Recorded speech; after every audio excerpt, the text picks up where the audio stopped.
ಬಾಬಾ, ಇಷ್ಟೊತ್ತಿಗೆ ನೀವು ಕಳಿಸಿರೋ ಪಿನಾಕನಾಗ ಆ ನಾಗಿಣಿ ಇರೋ ಜಾಗನ ಕಂಡಿಡ್ದಿರ್ತಾನೆ ಅಲ್ಲ? ಖಂಡಿತವಾಗ್ಲೂ ಕಂಡಿಡ್ದಿರ್ತಾನೆ ರುದ್ರ. ಶತ್ರುವಿನ ಜಾಡು ಶತ್ರು ಮಾತ್ರ ಗೊತ್ತಾಗುತ್ತೆ. ಹಾಗೆ ಆ ನಾಗಿಣಿಯ ಜಾಡು ಪೀನಕನಿಗೆ ಗೊತ್ತಾಗುತ್ತೆ. ನಮ್ಮ ಹಾಗೆ ಪೀನಕ ಕಷ್ಟಪಡೋ ಅಗತ್ಯ ಇಲ್ಲ. ಆ ನಾಗಿಣಿ ಎಲ್ಲೇ ಇದ್ರು ಪೀನಕ ಹುಡುಕಿ ಸಾಯಿಸ್ ಬಂದೇ ಬರ್ತಾನೆ. ಬಾಬಾ, ನನಗಿವತ್ತೆಷ್ಟು ಸಂತೋಷ ಆಗ್ತಾ ಇದೆ ಗೊತ್ತಾ? ಆ ಸ್ವರ್ಗನೇ ನನ್ನ ಕೈಯಲ್ಲಿರೋ ಅಷ್ಟು, ನಾಗಮಣಿ ನನ್ನ ಕೈಗೆ ಸಿಕ್ಕಿದೆ ಅನ್ನೋ ಅಷ್ಟು ಆನಂದ ಆಗ್ತಿದೆ. ಇಷ್ಟು ದಿನ ಇಂಥ ಬ್ರಹ್ಮಾಸ್ತ್ರ ಇಟ್ಕೊಂಡು ಸುಮ್ಮನೆ ಇದ್ಬಿಟ್ರಲ್ಲ ಬಾಬಾ. ರುದ್ರ, ಎಲ್ಲದಕ್ಕೂ ಕಾಲ ಕೂಡಿ ಬರಬೇಕು ಬಾಬಾ. ನಾನಿವತ್ತು ನಿಮ್ಗಷ್ಟು ಕೋಪ ಬರ್ಸ್ದೆ ಹೋಗಿದ್ರೆ ಖಂಡಿತವಾಗ್ಲೂ ನೀವು ಪಿನಾಕ ಅನ್ನೋ ಅಸ್ತ್ರನ ಆಚೆ ತೆಗಿತಾ ಇರಲಿಲ್ಲ, ನೆನಪು ಮಾಡ್ಕೋತಾ ಇರಲಿಲ್ಲ ಅಲ್ವಾ? ಆದರೆ ನೀವು ಈ ಸಲ ಹೂಡಿರೋ ಬಾಣ ಸರಿಯಾಗಿ ಹೋಗಿ ನಾಗಿಣಿನ ಬಲಿ ತಗೊಳುತ್ತೆ ಬಾಬಾ. ಆಗ ನಾನು ಸತ್ತು ಬಿದ್ದಿರೋ ನಾಗಿಣಿ ದೇಹನ ನೋಡ್ತೀನಿ, ನನ್ನ ಕಣ್ಣಾರ ನೋಡ್ತೀನಿ, ಇವತ್ತೇ ನೋಡ್ತೀನಿ. ಹೇ ನಾಗಿಣಿ, ನನ್ನ ಮನೆಗೆ ಬಂದು ನನ್ನ ಮನೆಯಲ್ಲೇ ಒಬ್ಬರನ್ನ ಬಲಿ ತಗೋಬೇಕು ಅಂದ್ಕೊಂಡಿದ್ಯಾ? ಎಷ್ಟು ಧೈರ್ಯ ನಿನಗೆ? ಈ ರುದ್ರನ ಮನೆ ಮೇಲೆ ಕಣ್ಣು ಹಾಕುವಷ್ಟು ಸೊಕ್ಕು ಬಂದಿದ್ಯಾ ನಿನಗೆ? ಇನ್ಮೇಲೆ ನಿನ್ನ ಸಾವನ್ನ ನೋಡಿ ಯಾವ ಇಚ್ಛಾದಾರಿ ನಾಗಿಣಿಗೂ ನನ್ನ ಮನೆ ಕಡೆ ಆಗಲಿ ನನ್ನ ಮನೆಯವ್ರ ಮೇಲಾಗ್ಲಿ ಕಣ್ಣು ಹಾಕೋದಿರ್ಲಿ, ತಲೆ ಹಾಕಿ ಕೂಡ ಮಲಗಬಾರ್ದು. ಹಾಗೆ ಮಾಡಿ ಬಾಬಾ. ಖಂಡಿತವಾಗ್ಲೂ ನೀನು ಅನ್ಕೊಂಡಾಗ ಆಗುತ್ತೆ ರುದ್ರ. ಆದ್ರೆ ನೀನು ಸ್ವಲ್ಪ ತಾಳ್ಮೆಯಿಂದ ಇರಬೇಕು. ಇನ್ನು ನಾನು ತಾಳ್ಮೆಯಿಂದ ಇರೋದಕ್ಕಾಗಲ್ಲ ಬಾಬಾ. ನನ್ನನ್ನು ನಿದ್ರೆಯಲ್ಲೂ ಎಚ್ಚರಿಸ್ತಾ ಇರೋ ಇಚ್ಛಾದಾರಿ ನಾಗಿಣಿ ಸತ್ತು ಶವ ಆಗಿರೋದನ್ನ ನೋಡಿದ ಮೇಲೇನೆ ನನಗೆ ತಾಳ್ಮೆ, ಸಮಾಧಾನ, ನೆಮ್ಮದಿ ಬಾಬಾ, ನೆಮ್ಮದಿ.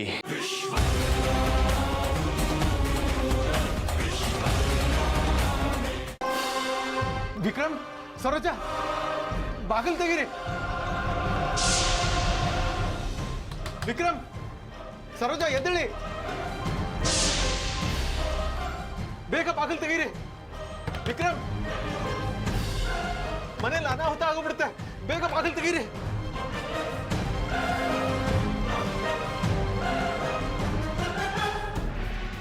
ರೀ ರೀ ಎದ್ದೇಳಿ. ಯಾರು ಸರೋಜ ಇಷ್ಟೊತ್ತಲ್ಲೇ? ರೀ, ಮಾವನ ಧ್ವನಿ ಕೇಳಿಸ್ದಂಗಾಯ್ತು. ಏನಕ್ಕೋ ಬಾಗಿಲು ಬಡಿತಿದ್ದಾರೆ. ಹಾಗೆ ಕೇಳಿಸ್ತು. ನಡಿ ನೋಡೋಣ. ವಿಕ್ರಮ್, ಸರೋಜ, ಏನ್ರಿ ಆಯ್ತು ನಿಮ್ಗೆ? ಯಾಕೆ ಬಾಗ್ಲು ತಟ್ತಾ ಇದ್ದೀರಾ?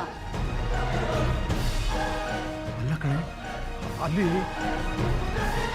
ಮಾವ, ಏನಾಯ್ತು? ಯಾಕೆ ಚಿಕ್ಕಪ್ಪ ಗಾಬರಿ ಆಗಿದ್ದೀರಾ?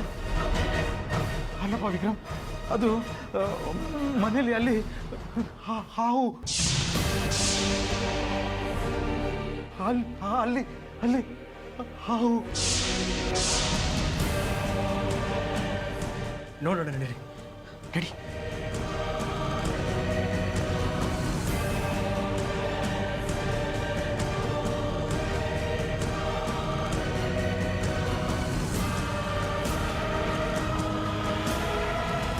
ಚಿಕ್ಕಪ್ಪ, ನೀವು ನಿಜವಾಗ್ಲೂ ಹಾವು ನೋಡಿದ್ರ?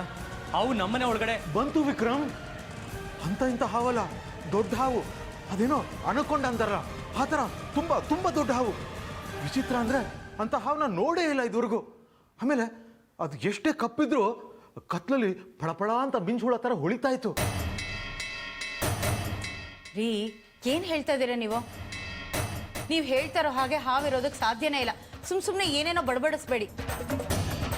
ಏನು ಹಾಗಂದ್ರೆ ನಾನು ಸುಳ್ಳು ಹೇಳ್ತಾ ಇದ್ದೀನಿ ಅಂತನಾ? ನೋಡಪ್ಪ ವಿಕ್ರಮ್, ಇವಳು ನನ್ನ ಮಾತು ನಮ್ದೇ ಇದ್ರೂ ಪರವಾಗಿಲ್ಲ, ನೀನಾದ್ರೂ ನಂಬು. ನೋಡು, ನನಗೆ ಬಾಯಾರಿಕೆ ಆಗ್ಬಿಟ್ಟು ನೀರು ಕುಡಿಯೋಣ ಅಂತ ಬಂದೆ. ನೀರು ಕುಡಿತಿರ್ಬೇಕಾದ್ರೆ ನೋಡ್ತೀನಿ ಹಾವು ಅಲ್ಲಿ ಒಳಗೆ ಬಂತು ಮನೆಯೊಳಗೆ. ರೀ ಮಾವ ಹೇಳ್ತಿರೋದು ನೋಡಿದ್ರೆ ಹಾವು ಒಳಗಡೆ ಬಂದಿರೋದು ನಿಜ ಅಂತ ಅನ್ಸುತ್ತೆ. ನನಗೊಂದು ಗೊತ್ತಾಗ್ತಿಲ್ಲ ಸರೋಜ. ಯಾಕಪ್ಪ ನನ್ನ ಮೇಲೆ ನಂಬಿಕೆ ಬರ್ತಾ ಇಲ್ವಾ? ಇದು ನಂಬಿಕೆ ಪ್ರಶ್ನೆ ಅಲ್ಲ ಚಿಕ್ಕಪ್ಪ. ನೀವು ಹೇಳಿದ ಥರ ಹಾವು ಇರೋದಕ್ಕೆ ಸಾಧ್ಯನಾ ಅಂತ ಯೋಚನೆ ಮಾಡ್ತಿದ್ದೀನಿ. ಹೋಗ್ಲಿ, ಆ ಹಾವು ಎಲ್ಲಿ ಹೋಯ್ತು ಹೇಳಿ? ಮೇಲೆ ಹೋಯ್ತು.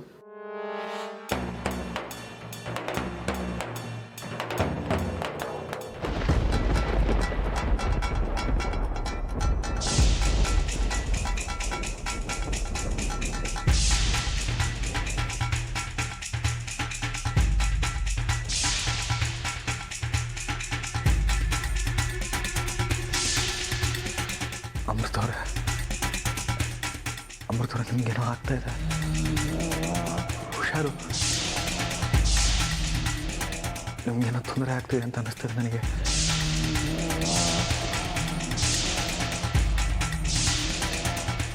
ನಿಮ್ಗೇನಾದರೂ ಆದರೆ ಸಹಿಸ್ಕೊಳ್ಳೋ ಶಕ್ತಿ ನನಗಿಲ್ಲ. ಅಮೃತವ್ರೆ, ಅಮೃತವ್ರೆ,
ಅಮೃತರ ಹುಷಾರು, ಅಮೃತರ ಹುಷಾರು.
ನೀವು ನಿಜವಾಗ್ಲೂ ಹಾವೇ ನೋಡಿದ್ರೆ ಅಥವಾ ನಿಮ್ಮ ಭ್ರಮೆನಾ?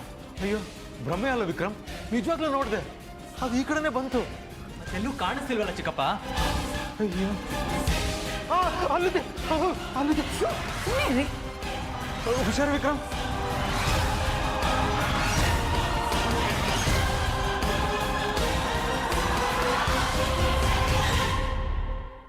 ಚಿಕ್ಕಪ್ಪ, ಇದು ಹಾವಲ್ಲ, ಹಗ್ಗ. ಮತ್ತೆ ಹಾವೆಲ್ಲೂ ಹೋಯ್ತು? ರೀ ನಿಮ್ದಿದೇ ಕತೆ ಆಗೋಯ್ತು.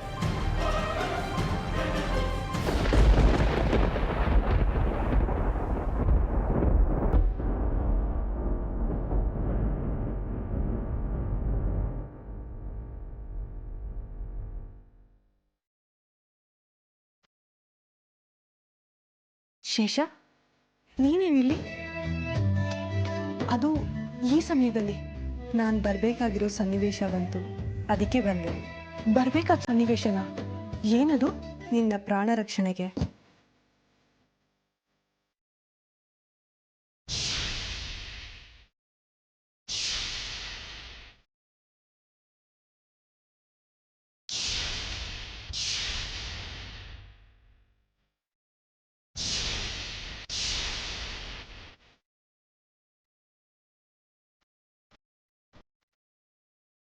ಶೇಷ, ನಿನ್ನಿಂದ ಇವತ್ತು ನನ್ನ ಪ್ರಾಣ ಉಳಿತು. ನಿನಗೆ ಎಷ್ಟು ಧನ್ಯವಾದ ಹೇಳಿದ್ರು ಕಡಿಮೆನೆ. ನಿನ್ನ ಈ ಉಪಕಾರನ ನಾನು ಮರೆಯಲ್ಲ.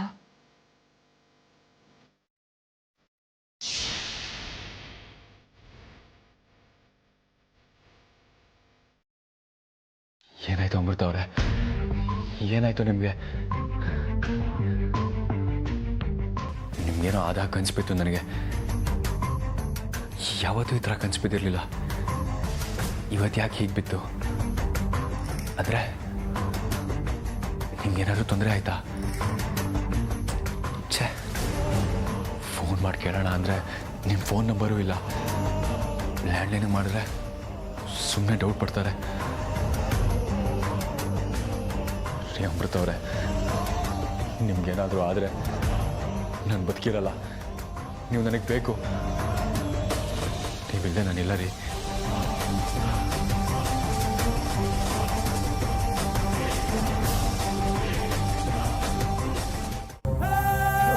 ರಜಿ, ರೀ ಬಿಡ್ರಿ ಕೈನ. ಏನ್ರಿ ಇಷ್ಟೊತ್ತಲ್ಲಿ? ಅಲ್ಲ ರಜಿ, ನನ್ನ ಮಾತು ಕೇಳು. ನನಗೆ ಯಾಕೋ ಆ ಮಾಟಗಾತಿ ಅಮೃತ ಮೇಲೆ ಡೌಟು. ಅವಳು ಮಾಯ ಮಂತ್ರ ಮಾಡಿ ಆ ಹಾವನ್ನ ಇಲ್ಲಿ ಕರ್ಸ್ಕೊಂಡಿರ್ಬೋದಲ್ವಾ? ರೀ ಏನ್ ಮಾತು ಅಂತ ಆಡ್ತೀರಾ? ಯಾರಾದ್ರೂ ಮನೆಗೆ ಹಾವನ್ನ ಕರ್ಸ್ಕೊಳ್ತಾರಾ? ಪಕ್ಕದಲ್ಲಿ ಹಾವನ್ನ ಮಲಗಿಸ್ಕೊಳಕ್ಕೆ ಅಮೃತ ನಾಗಿನಿನ? ಅಯ್ಯೋ, ನಾನು ಹೇಳೋದು ನಿನ್ ಕಿವಿಗೆ ಹೋಗಲ್ವಲ್ಲ. ಅವಳು ಆ ಹಾವನ್ನ ಮನೆಗೆ ಕರೆಸಿ ನಮ್ಮನ್ನ ಹೆದರ್ಸಿ ಈ ಮನೆ ಬಿಟ್ಟು ಓಡಿಸೋದಕ್ಕೆ ಪ್ಲಾನ್ ಮಾಡ್ತಿರ್ಬೋದಲ್ವಾ? ನೋಡು, ಮತ್ತೆ ನನ್ನ ಮಾತು ಮೇಲೆ ನಿನ್ನ ನಂಬಿಕೆ ಇಲ್ಲ ಅಂದ್ರೆ ಈಗ ನೋಡು, ಆ ಅಮೃತ ರೂಮಲ್ಲೇ ಇರಲ್ಲ. ನೋಡೋಣ ಬನ್ನಿ.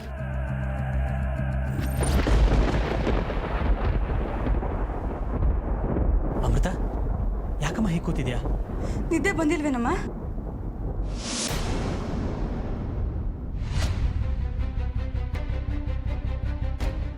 ಇಲ್ಲ, ಯಾಕೋ ಇದ್ದಕ್ಕಿದ್ದ ಹಾಗೆ ಎಚ್ಚರ ಆಯಿತು. ಆಮೇಲೆ ನಿದ್ದೆನೇ ಬರಲಿಲ್ಲ, ಅದಕ್ಕೆ ಎದ್ದು ಕೂತ್ಕೊಂಡೆ. ಹೌದಾ? ನಿನಗೂ ನಿದ್ದೆ ಬರಲಿಲ್ವಾ? ಇದಕ್ಕಿದ್ದಾಗೆ ಎಚ್ಚರ ಆಯ್ತಾ? ಹಾಗಾದ್ರೆ ನೀನು ಹಾವು ನೋಡದೆ ತಾನೆ? ಹಾವ? ಯಾವ ಹಾವು? ಇಲ್ಲಿ ಅಂಥದ್ದೆಲ್ಲ ಯಾಕೆ ಬರುತ್ತೆ? ಅಲ್ಲ, ಅದು ಮನೆ ಒಳಗಡೆ ಬರೋದಕ್ಕೆ ಹೇಗೆ ಸಾಧ್ಯ? ನಾನು ಹಾವು ನೋಡಿಲ್ಲ, ಏನೂ ನೋಡಿಲ್ಲ, ಹಾಗೆ ಎಚ್ಚರ ಆಯಿತು ಅಷ್ಟೇ. ಹೌದು, ನೀವೆಲ್ಲ ಏನು ಇಷ್ಟೊತ್ತಿನಲ್ಲಿ ಎದ್ದು ಬಂದಿದ್ದೀರಾ? ಅದು ಅಮೃತ, ಮಾವ ಬಂದು ನಮ್ಮನ್ನೆಲ್ಲ ಏಪ್ಸಿದ್ರು. ಅವ್ರು ನೀರು ಕುಡಿಯುವಾಗ ಮನೆ ಒಳಗಡೆ ದೊಡ್ಡ ಹಾವನ್ನ ನೋಡಿದ್ರಂತೆ. ನಾವು ಮನೆಯೆಲ್ಲ ಹುಡುಕಿದ್ವಿ, ಆದರೆ ಅವ್ರು ನೋಡಿದ ಹಾವು ಎಲ್ಲೂ ಇಲ್ಲ. ದೊಡ್ಡ ಹಾವ? ಹಾವಿರೋದಕ್ಕೆ ಹೇಗೆ ಸಾಧ್ಯ? ಇದ್ರೂ ಮನೆ ಒಳಗಡೆ ಹೇಗೆ ಬರುತ್ತೆ? ಅವರು ನಿದ್ದೆಗಣ್ಣಲ್ಲಿ ಬೇರೆ ಏನೋ ನೋಡಿ ಹಾವು ಅನ್ಕೊಂಡಿರ್ಬೇಕು. ಅಯ್ಯೋ ಇಲ್ಲ, ನಾನು ಕಣ್ಣಾರು ನೋಡಿದೆ, ನಿದ್ದೆಗಣ್ಣಲ್ಲ. ಹಾವು ಒಳಗೆ ಬಂತು. ಪ್ಲೀಸ್ ನನ್ನ ಮಾತು ನಂಬಿ. ಚಿಕ್ಕಪ್ಪ ಪ್ಲೀಸ್, ಸುಮ್ಮನೆ ಈ ಥರ ತಡಬಡಾಯಿಸೋದನ್ನ ನಿಲ್ಲಿಸಿ. ನಿದ್ದೆಗಳಲ್ಲಿ ಅದನ್ನ ಏನು ನೋಡಿ ಹಾವು ಅಂದ್ಕೊಂಡ್ರೋ ಏನು. ಸುಮ್ಮನೆ ನಮ್ಮ ನಿದ್ದೆನೂ ಹಾಳು ಮಾಡಿದ್ರೆ ಟೆನ್ಷನು ಕ್ರಿಯೇಟ್ ಮಾಡಿದ್ರೆ. ನಡ್ರಿ ಚಿಕ್ಕಪ್ಪ ನೀವು.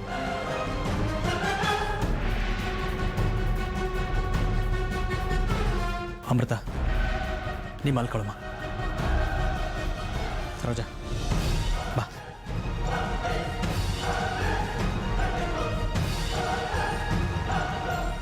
ಅಲ್ಲ, ನಾನು ನೋಡಿದ ಹಾವು ಒಳಗಡೆ ಬಂತು, ಅದು ಎಲ್ಲಿಗೆ ಹೋಯ್ತು? ಇಡೀ ಮನೆ ಹುಡುಕಿದ್ರು ಸಿಗ್ಲಿಲ್ವಲ್ಲ. ಇದು ಏನು ಪವಾಡ ಇರ್ಬೋದು? ಇದು ಏನು ಪವಾಡ ಅಂತಾನೆ ಗೊತ್ತಾಗ್ತಿಲ್ವಲ್ಲ.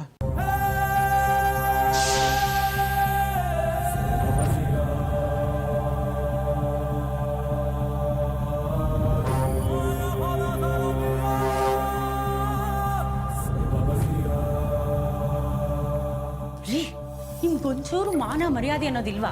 ಏನೇ ನಿಮ್ ಗೋಳು? ಮನೆ ಒಳಗಡೆ ಹಾವು ನೋಡ್ದೆ ಅಂತ ಹೇಳ್ತಾ ಇದೀರಲ್ಲ, ಎಲ್ಲ ನಿದ್ದೆ ಕೆಡ್ಸದ್ರಿ. ಇಲ್ಲ ರಾಜಿ, ಗಾಡ್ ಪ್ರಾಮಿಸ್, ಮನೆ ಒಳಗಡೆ ಹಾವು ಬರೋದ ನಾನು ನೋಡಿದೆ. ಇನ್ನೊಂದ್ಸಲಿ ಹಾವು ಬಂದಿದ್ನ ನೋಡ್ದೆ ಅಂದ್ರೆ ನಾನು ಸುಮ್ಮನೆ ಇರಲ್ಲ. ಬಾಯಿ ಮುಚ್ಕೊಂಡು ಲೈಟ್ ಆಫ್ ಮಾಡಿ ಮಲ್ಕೊಳ್ಳಿ. ಅಯ್ಯೋ, ಹಾಗಾದ್ರೆ ನಾನು ನೋಡಿದ ಹಾವಲ್ವಾ? ಮತ್ತೇನದು? ಯಾರು ನಂಬಿದ್ರು ಸರಿ, ನಂಬದೇ ಇದ್ರು ಸರಿ, ಹಾವು ಮನೆ ಒಳಗೆ ಬಂದಿದ್ದನ್ನ ನಾನು ಕಣ್ಣಾರ ನಾನು ನೋಡಿದ್ದೀನಿ. ಅದೇ ಸತ್ಯ.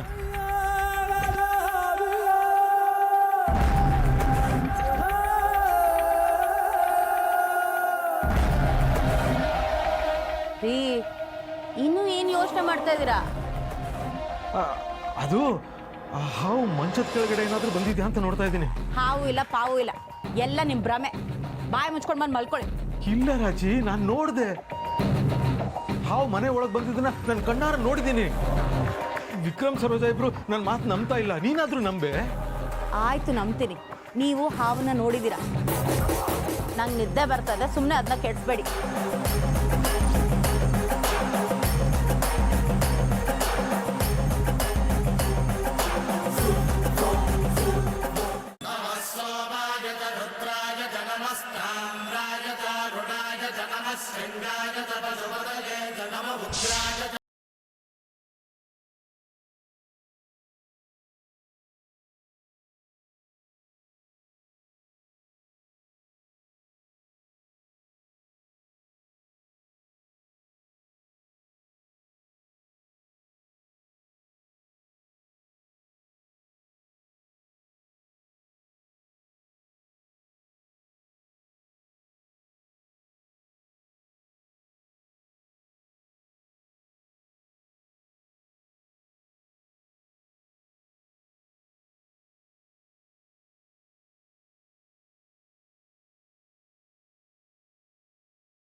ಅವನನ್ನು ತಡೆಯುವುದಕ್ಕೆ ನನ್ನ ಮುಖಾಂತರ ಅಮೃತ ಬಳಿ ನಿನ್ನನ್ನು ಕಳಿಸಿಕೊಟ್ಟಿದ್ದು ಈಶ್ವರನೇ.